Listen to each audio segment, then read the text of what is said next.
మనం మంచి మంచి కథలు చెప్పుకుందాం. ముందుగా రామకృష్ణుల వారు, స్వామి వివేకానంద చెప్పిన కథలు చెప్పుకుందాం. ఈ కథలను మనం కాలక్షేపం కోసం వెళ్ళడం కాకుండా దీంట్లో ఉన్న నిజమైన అర్థాన్ని తెలుసుకునే ప్రయత్నం చేయాలి. కథ చెప్పుకుంటున్నప్పుడు చక్కగా పూర్తి ఏకాగ్రతతో ఆలకించాలి. ఆ కథ గురించి డీప్గా మనం ఆలోచించినట్లయితే ఒక్క కథ నుండే మన జీవితానికి ఉపయోగపడే ఎన్నో సత్యాలని మనం నేర్చుకోవచ్చు, ఎన్నో నీతివాక్యాలను మనం నేర్చుకోవచ్చు. వాటిని చక్కగా అర్థం చేసుకొని మన జీవితంలో ఆచరించే ప్రయత్నం చేయాలి. స్వామి వివేకానంద కొన్ని సందర్భాల్లో అంటారు, రామకృష్ణ పరమహంస వారు చెప్పిన ఒక్కొక్క కథ నుండి కొన్ని గ్రంథాలు మనం రాసే అవకాశం ఉంది అంటారు. కాబట్టి ఈ కథల్లో అంత గొప్ప భావం ఉంటుంది. మొదటి కథ చెప్పుకుందాం. కురుక్షేత్ర యుద్ధం జరిగిన తర్వాత పంచపాండవులు అశ్వమేధ యాగం జరిపారు. ఆ యాగంలో భాగంగా ఆ రాజ్యంలో ఉన్న పేదలందరికీ కూడా ఎన్నో రకాలైన దాన ధర్మాలు చేశారు. ఆ రాజ్యంలో ఉన్న ప్రజలందరూ కూడా ఆ యాగం గురించి ఎంతో గొప్పగా చెప్పుకుంటున్నారు. మనం ఎప్పుడూ కూడా కని విని ఎరగం ఇటువంటి ఒక అద్భుతమైన యాగం చేస్తున్నారు అని. మరి ఈ మాట రాజ్యంలోనే ఉన్న ఒక ముంగిస కూడా వింది. మాంగూస్ ముంగిస అనుకుంది, మరంత అద్భుతమైన యాగం అయితే నేను కూడా వెళ్ళి చూస్తానని ఆ స్థలానికి వెళ్ళి ఆ యజ్ఞ మండపం దగ్గర అటు ఇటు పొరలాడింది. అక్కడ ఉన్నవారంతా కూడా ఆశ్చర్యంగా చూస్తున్నారు, ఏంటి ఈ విధంగా చేస్తుంది అని. ఆ ముంగిస ఎలా ఉంది అంటే దాని శరీరంలో సగభాగం గోధుమ వర్ణంలో ఉంది, మరొక సగభాగం బంగారు వర్ణంలో ఉంది. అటు ఇటు కాసేపు పొరలాడిన తర్వాత ఆ ముంగిస అందరికీ వినిపించేటట్టు గట్టిగా అంది, మీరందరూ కూడా అసత్యం చెప్తున్నారు, ఇదొక యజ్ఞమే కాదు. అందరూ అంటారు, ఇది యజ్ఞం కాకపోవడం ఏంటి, ఇటువంటి దాన ధర్మాలను మేము ఎప్పుడూ కూడా వినలేదు, ఎప్పుడు చూడలేదు. ఇటువంటి దాన ధర్మాలు చేయడం వలన పేదలందరూ కూడా ఎంతో సుఖంగా జీవిస్తున్నారు, ఎంతో ఆనందంగా ఉన్నారు. ఇది యజ్ఞమే కాదని చెప్తున్నావేంటి? అప్పుడు ఆ ముంగిస ఇలా చెప్తుంది, ఈ రాజ్యంలోనే ఒక ఊరుంది, ఒక గ్రామం. ఆ గ్రామంలో ఒక పేద బ్రాహ్మణుడు, అతని భార్య, వారి కొడుకు, కోడలు, ఈ నలుగురు కూడా జీవిస్తూ ఉండేవారు. ఆ బ్రాహ్మణుడికి ఆదాయం ఏ విధంగా వచ్చేది అంటే ఆ ఊర్లో ఉన్న ప్రజలకి ఏవో కొన్ని మంచి మాటలు, మంచి సందేశాలు, ఉపదేశాలు చెప్తూ ఉంటే వాటికి తృప్తి చెంది ఎవరు ఎంత ఇస్తే వాటితోనే తృప్తి చెందుతూ వారు జీవితం గడుపుతూ ఉండేవారు. ఏదో కష్టం మీద జీవితాన్ని గడిపేవారు. ఒకసారి ఏమైందంటే ఆ ఊరిలో 3 సంవత్సరాల పాటు వరుసగా కరువు ఏర్పడింది. ఈ విధంగా కరువు వచ్చేసరికి వారి కష్టాలు ఇంకా పెరిగాయి. బయటికి వెళ్ళి ఎంత ప్రయత్నించినా సరే తనకు తినడానికి తిండి కూడా రావడం లేదు. కొన్నాళ్ళు పస్తులు ఉండాల్సి వచ్చింది ఇంట్లో ఉన్న వాళ్ళంతా. ఒకరోజు అదే విధంగా తన ప్రయత్నంలో భాగంగా బ్రాహ్మణుడు బయటికి వెళ్ళి ప్రయత్నిస్తాడు. అతని అదృష్టం కొద్దీ ఆ రోజు కొంత బియ్యం వచ్చింది. ఆయన ఎంతో ఆనందంతో ఇంటికి చేరుతాడు. చక్కగా ఈ బియ్యం వండినట్లయితే నలుగురికి కూడా భోజనం సరిపోతుంది అని. వారి భార్య చక్కగా వండింది. నలుగురు కూడా భోజనం చేయడానికి కూర్చున్నారు. నలుగురికి 4 భాగాలు చేసుకున్నారు. ఇంకా ఆరంభిద్దాం అనుకునే సమయానికి ఎవరో పిలిచినట్లుగా వినిపించి ఆ బ్రాహ్మణుడు వెళ్ళి తలుపు తీశాడు. అతిథి దేవో భవ అంటాం కదా, మరెవరో అతిథి వచ్చారు.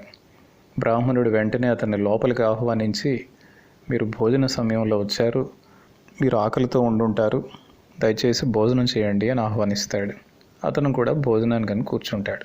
బ్రాహ్మణుడు తన భోజనం యొక్క భాగాన్ని, తన వంతు భాగాన్ని అతిథికి ఇచ్చేస్తాడు. అతిథి చక్కగా తింటాడు. తిని అంటాడు, మీరు ఎంత పని చేశారండి, 10 రోజుల నుండి నేను పస్తూ ఉంటున్నాను, విపరీతమైన ఆకలి వేస్తుంది. ఇప్పుడు మీరు ఇచ్చిన ఈ కొద్ది ఆహారంతో నా ఆకలి ఇంకా బాగా పెరిగిపోయింది, వెంటనే నాకు ఇంకా కావాలి, ఉండలేకపోతున్నాను అంటాడు. అప్పుడు ఆ బ్రాహ్మణుడి భార్య అంటుంది, మీరు తలపెట్టిన ఈ సేవాయజ్ఞంలో భాగం పంచుకోవడం, అతిథి సన్మానం చేయడం మీ భార్యగా నా బాధ్యత, కాబట్టి నేను కూడా నా వంతు ఆహారాన్ని ఇస్తున్నాను అని తన వంతు ఆహారాన్ని కూడా సమర్పించింది. అతిథి ఇంకా తృప్తి చెందలేదు, ఇంకా నాకు ఆకలి వేస్తుంది అంటాడు. బ్రాహ్మణుడి కొడుకు, తండ్రి తలపెట్టిన ఈ గొప్ప కార్యాన్ని నెరవేర్చడం నా బాధ్యత అని తన వంతు ఆహారాన్ని కూడా అతిథికి సమర్పించాడు. అతిథి ఇంకా తృప్తి చెందలేదు. చివరికి కోడలు కూడా తన వంతు ఆహారాన్ని ఇచ్చింది. అది కూడా చక్కగా స్వీకరించి అతిథి తృప్తి చెందాడు. ఇప్పుడు నా ఆకలి తీరింది అని నలుగురిని కూడా ఆశీర్వదించి వెళ్ళిపోయాడు.